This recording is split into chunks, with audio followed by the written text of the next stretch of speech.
Hello viewers, আজকে ভিডিওতে আমি ট্রান্সফরমারের অ্যাকচুয়ালি এটা ট্রান্সফরমারের লাস্ট কনসেপ্ট, ট্রান্সফরমারের প্যারালাল অপারেশন, সিঙ্গেল ফেজ ট্রান্সফরমারের লাস্ট কনসেপ্ট, এরপরে আবার থ্রি ফেজ ট্রান্সফরমার আছে। তো সেটা সম্পর্কে আমি বেসিক আলোচনা করব, কারণ এটা রিলেটেড আমাদের আরো অনেকগুলো প্রবলেম সলভ করতে হবে। ঠিক আছে, তো দেখুন ট্রান্সফরমারের প্যারালাল অপারেশন এটা আসলে দুটো পার্টে বিভক্ত। একটাকে বলা হয় ইকুয়াল ভোল্টেজ রেশিও এবং আরেকটাকে বলা হয় আনইকুয়াল ভোল্টেজ রেশিও। তো নামটা দেখেই আপনারা বুঝতে পারছেন যে ট্রান্সফরমার প্যারালাল অপারেশন, অল্টারনেটরেও কিন্তু আমাদের প্যারালাল অপারেশন করা যায়, ট্রান্সফরমারেও আমাদের এই প্যারালাল অপারেশন গুলো করা হয়ে থাকে। ঠিক আছে, তবে আহ, আমাদের ট্রান্সফরমারের প্যারালাল অপারেশনের থেকে যদিও অল্টারনেটরের প্যারালাল অপারেশনটা বেশি ইম্পর্টেন্ট, তারপর ট্রান্সফরমার প্যারালাল অপারেশনটা আমাদের জানা দরকার। এটা থেকে কোশ্চেন আসতে পারে। তো প্যারালাল অপারেশন মানে তো বুঝতেই পারছেন যে আসলে এখানে যে কাজটা করব, এতদিন পর্যন্ত আমি যা আলোচনা করেছি সেটা ছিল আমার একটা ট্রান্সফরমারের জন্য। একটা ট্রান্সফরমার যদি কোনো প্ল্যান্টে চালানো হয় তাহলে আহ, কি কি আমাদের ভেরিয়েশন, বিভিন্ন রকম প্রবলেম আছে, ইফিসিয়েন্সি, অটো ট্রান্সফরমার, আরো অনেক কিছু আছে। তো এবার হচ্ছে আমাদের একের অধিক ট্রান্সফরমার আমরা একটা প্ল্যান্টে কিভাবে চালাইতে পারি সেটা সম্পর্কে আলোচনা। তো ভিডিওটি শুরু করার আগে আমি অবশ্যই বলবো, যারা আমার চ্যানেলে একদম নতুন তারা আমার প্লে লিস্ট থেকে ট্রান্সফরমারের উপর আগের বেসিক ভিডিওগুলো একটু দেখে আসুন, তাহলে আপনাদের বুঝতে সুবিধা হবে। তো আমরা মনে করলাম এই ট্রান্সফরমারের প্যারালাল অপারেশন করব আমরা দুইটা ট্রান্সফরমার দিয়ে। ঠিক আছে, দুইটা ট্রান্সফরমার দিয়ে যদি আমি প্যারালাল অপারেশন করতে চাই তাহলে এখানে কিছু কন্ডিশন আছে। তো ফার্স্ট কন্ডিশনটা হচ্ছে খুবই ইজি কন্ডিশন, খুব একটা টাফ কিছুই না। সেটা হচ্ছে যে আমাদের দুইটা ট্রান্সফরমারের কেভিএ রেটিংটা সেম হতে পারে। কেভিএ এমভিএ যেভাবেই আপনারা বলুন, জাস্ট আমাদের পাওয়ার রেটিং দুইটার সেম হতে হবে। ঠিক আছে, আর আর অন্য জিনিসগুলার ভিতর আমার আছে হইলো ভোল্টেজ। ঠিক আছে, তো এই ভোল্টেজের ইয়েটা আমার দুই ভাগে বিভক্ত, একটা হচ্ছে ইকুয়াল ভোল্টেজ রেশিও আর একটা হচ্ছে আনইকুয়াল ভোল্টেজ রেশিও। তো রেশিও জিনিসটা তো বুঝতেই পারছেন যে প্রাইমারি সেকেন্ডারি রেশিও করে ধরেন যে টার্নস রেশিও আসলো আমার 6 একটাতে, আর আরেকটা আসলো আমার 4, তাহলে অবশ্যই একটাতে 6 আরেকটাতে 4 আসলো, মানে এটা ইকুয়াল ভোল্টেজ রেশিওর মধ্যে যাচ্ছে না। বাট যদি টার্নস রেশিও করে আমাদের দুইটা সেম আসে তাহলে আমরা বুঝতে পারবো যে এটা ইকুয়াল ভোল্টেজ রেশিও। আর সেটা নিয়েই বেসিক্যালি আজকের থিওরি ক্লাসটা, এবং এরপরে আমরা এটা রিলেটেড প্রবলেম সলভ করবো। তো দেখুন আমি এখানে যে কাজটা করব, আমি দুটো ট্রান্সফরমারকে আমি প্যারালালি একটা ইকুইভ্যালেন্ট সার্কিটের মতো আগে আঁকিয়ে ফেলবো। তো দুটো ট্রান্সফরমারকে আমি প্যারালালি ইয়ে করে আমি যদি মনে করলাম একটা ইকুইভ্যালেন্ট সার্কিটে যদি আমি কনভার্ট করি, কনভার্ট করার পর আমার এই দেখুন দুটো ট্রান্সফরমার আমি মনে করলাম কথা কথা আমি স্টেপ ডাউন মনে করলাম, স্টেপ আপও হতে পারে এটা, তো সেটা কোনো ইস্যু না। তো এরকম দুটা আহ এরকম লাগবে আমার দুটো। তো আমি এখানে যে কাজটা করব আমাদের থিওরিটাকে সিম্পলিফাই করার জন্য, হ্যাঁ ইকুয়াল ভোল্টেজ রেশিও ঠিক আছে, বাট আমি যে কাজটা করব এখানে সিম্পলিফাই করার জন্য, ইকুয়াল ভোল্টেজ রেশিও বানানোর জন্য আমি যে কাজটা করব, দুটো ট্রান্সফরমারের প্রাইমারি এক, সেকেন্ডারিও এক, এভাবে চিন্তা করলেও কিন্তু আমার ভোল্টেজ রেশিও একই আসতেছে। ধরুন একটা হচ্ছে 500, এটা 200, তো দ্বিতীয় ট্রান্সফরমারটারও ইনপুট হচ্ছে 500, আউটপুট হচ্ছে আমার 200। তাহলে দুইটার রেশিও করে দেখুন, দুইটাই 500/200 মানে হচ্ছে সেম ইকুয়াল ভোল্টেজ রেশিও এক কথায়। ঠিক আছে, তো সেটা করতে হলে তাহলে দুটোর জন্য আমাদের কমন ভোল্টেজ আমাদের মনে করলাম সেটা ইনপুট দিচ্ছি, সেটা হচ্ছে আমার V1, এবং এখানে আমাদের এটা আমরা জানি যে E1 ছিল, এবং এই কয়েলে আমরা জানি যে E2 ভোল্টেজ। ঠিক আছে, এটা আমাদের E1। আচ্ছা, আমরা E1 এবং E2 যেটা আছে, E2 কে আমরা দুইটা চিন্তা করতেছি কারণ আমাদের দুটো আমাদের লাগবে।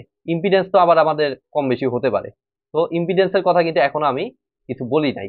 তো আমি যে কাজটা করব,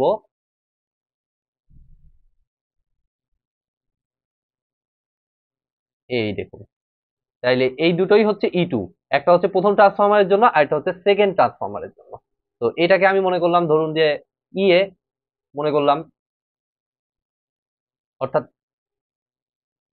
এ ট্রান্সফরমার, এবং এইটাকে আমি মনে করলাম বি ট্রান্সফরমার। আর এখানেও অ্যাকচুয়ালি দুটা ইনপুট, বাট দুটোরই ভোল্টেজ এক দেখে আমি এটাকে V1 দ্বারা প্রকাশ করলাম। ঠিক আছে, ইএ এবং ইবি। আর আমাদের ট্রান্সফরমারের অবশ্যই কি আছে, ইম্পিডেন্স আছে। তো এই যে ইম্পিডেন্স, ইম্পিডেন্সটাকে আমি রেফার টু সেকেন্ডারি চিন্তা করতেছি। দেখুন সেকেন্ডারিটা আমি দিয়ে দিলাম, মানে এটা রেফার টু সেকেন্ডারি চিন্তা করলাম। তাইলে এটা একটা, আরেকটা হচ্ছে এইটা। দেখুন আমি একটু চার্জে লাগিয়ে নেই।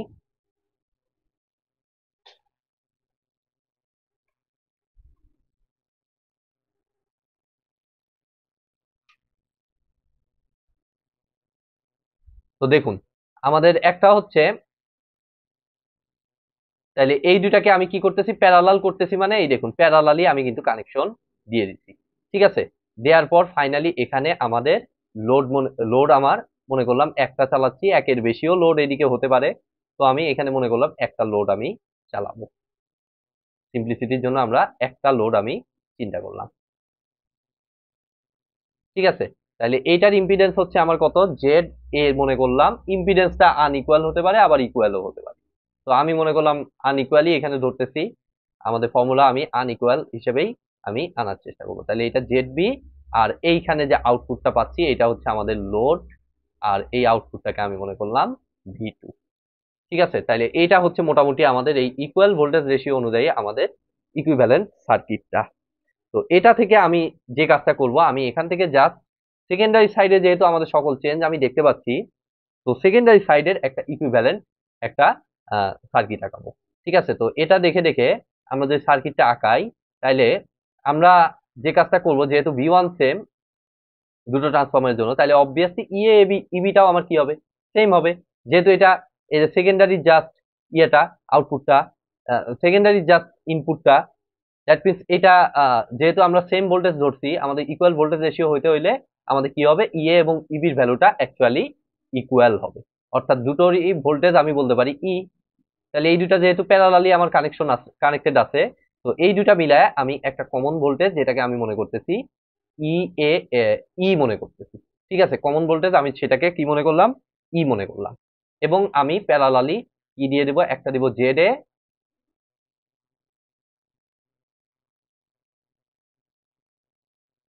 অবশ্যই এই চেঞ্জটা না করেও আসলে ম্যাথমেটিক্যালি প্রুভ করা যায়। যাই হোক আমি চেঞ্জ করে ফেলছি, আমি এখন দেখিয়ে ফেলি।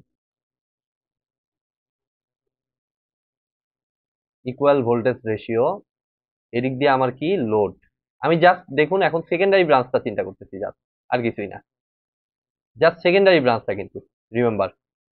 তাইলে এটা সেকেন্ডারি ব্রাঞ্চ চিন্তা করলে আমাদের এইটাকে ইএ এবং ইবি কে equal, E A is equal to E B is equal to আমি মনে করলাম ইকুয়াল সেই ভোল্টেজটা ই, এবং এটা হচ্ছে আমাদের ভি টু ভোল্টেজ,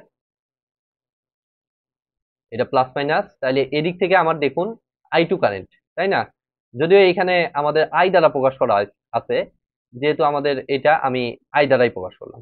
ঠিক আছে, আর এটা হচ্ছে আমাদের আহ এটাও আমাদের আই হবে, যেহেতু এই যে এই সার্কিটে দুইটা পথ পাইলো, আবার এটা আগের পথে ফিরে আসলো, তার মানে এটা আই হবে। ঠিক আছে, এখন এটা হচ্ছে আমার কত জেড এ,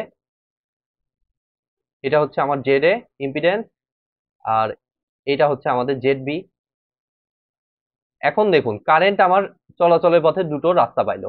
ঠিক আছে, তো এদিক দিয়ে চলে গেল মনে করলাম কত, আই এ কারেন্ট, এদিক দিয়ে চলে গেল আমি মনে করলাম কত, আই এ কারেন্ট। তাইলে এই পাত দিয়ে নিচের পাত দিয়ে কত প্রবাহিত হবে, আমি মনে করলাম নিচের পাত দিয়ে বি ট্রান্সফরমারের জন্য আইবি কারেন্ট। তাইলে এখন দেখুন তো আমাদের এই পয়েন্টে এসে আমাদের কারেন্টটা দুই ভাগে ভাগ হয়ে গেল, একদিকে গেল আইএ এবং আরেকদিকে গেল আইবি। এখন আমরা ছোটবেলায় কিন্তু শিখেছিলাম যে আমাদের এই আইএ এবং আইবিটা আমরা কারেন্ট ডিভাইড রুল ইউজ করে আমরা বের করতে পারি। তো আমি এখানে এই কাজটাই বেসিক্যালি করব, যেহেতু আমাদের ইকুয়াল ভোল্টেজ রেশিও, তো এটা আমি খুব ইজি ভাবে আমি লিখতে পারবো, IA is equal two just একটা কারেন্ট ডিভাইড রুল যদি আমি ইউজ করি, তাহলে দেখুন আইএ ইজ ইকুয়াল টু আমাদের এটার অ্যাক্রসে কারেন্টটা বের করতে হবে, তার মানে এটার অপোজিট সাইডের ইম্পিডেন্স কত দেয়া, জেড বি। তাহলে জেড বি ডিভাইডেড বাই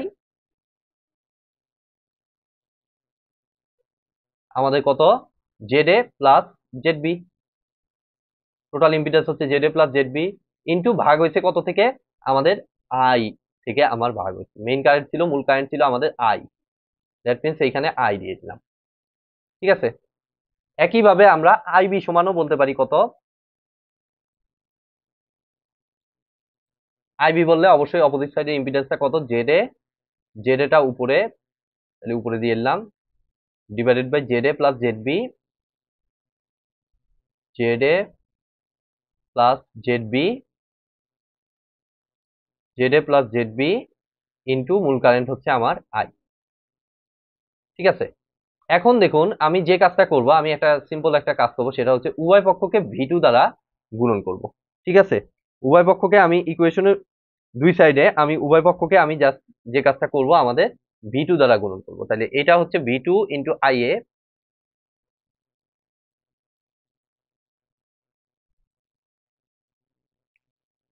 আর এটা আমার দাঁড়াচ্ছে দেখুন ZB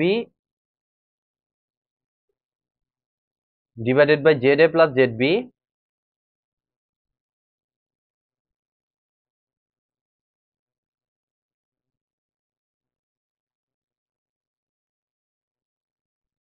ইন্টু V2I। এখন একটু ভালো মতো খেয়াল করুন, V2 ইন্টু IA মানে কি? V2 হচ্ছে আমার এইটার লোড ভোল্টেজটা, আর IA হচ্ছে আমার A ট্রান্সফরমারের ভিতর দিয়ে প্রবাহিত কারেন্ট। তাইলে আমার ভোল্টেজের সাথে আমার কি ইয়া হচ্ছে, আমার এই যে এই জায়গাটায় খেয়াল করুন, ভোল্টেজের সাথে বেসিক্যালি আমার কারেন্টটা গুণ হচ্ছে, তার মানে এটা অ্যাকচুয়ালি আমাকে দিবে পাওয়ার।